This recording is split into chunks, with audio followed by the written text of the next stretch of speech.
মেয়েদের অত জেদ ভালো নয়, কিসের দেমাগত।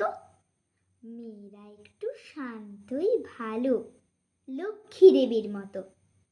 সব ঘাস শেখ, কদিন পরেই পরের বাড়ি যাবি, তখন এত নাক সিটকালে কি দিয়ে ভাত খাবি? পা ছড়িয়ে খাচ্ছিস বসে, দোর গায়ে বিয়ে হবে। এ মা, তোর শ্যামলা যে রং, পাত্র পাওয়া যাবে? মুখের ওপর তর্ক করিস, এত ডাকাবুকো কেন? মেয়ে তো নয়, একেবারে ধানি লঙ্কাটি যেন। এসব কথা আমরা মেয়েরা প্রায় সকলেই থাকি শুনি, কেউ কম শুনি, কেউ বা বেশি, কেউ বা কয়েকটা হাতে গুনি।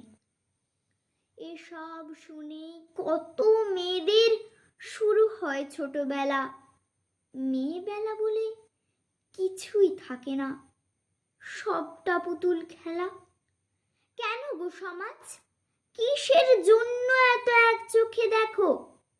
নারীরও সরল ছেলেবেলা থাকে, সেসব হিসেব রাখো। কেন গো মেয়েরা ডান পিঠে হলে ডোরে দিয়ে রাখো তালা?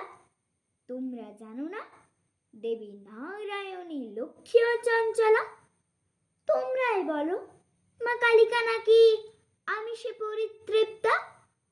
আমি কেন তবে সব খাওয়া শিখি, ডাল ভাত থেকে শুক্তা? কেন পারবো না, কেন পারবো না তর্ক করতে? যদি সত্যি সঠিক জানি, তর্কশাস্ত্রে সরস্বতী স্বয়ং বিজয়িনী। ডাকাবুকো যদি না হতো দুর্গা, অসুর নিধন হতো। সাধারণ মেয়ে সাহসী হলে ধানি লঙ্কার মতো।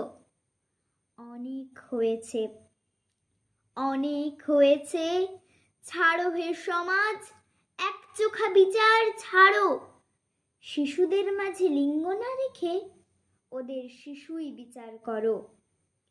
সময় এসেছে, সময় এসেছে, মেয়েদের পায়ের বেড়ি করে দাও খোলা। এরপর থেকে নারীদেরও থাক অবাধ্য মেয়েবেলা। এরপর থেকে আমাদেরও থাক অবাধ্য মেয়েবেলা।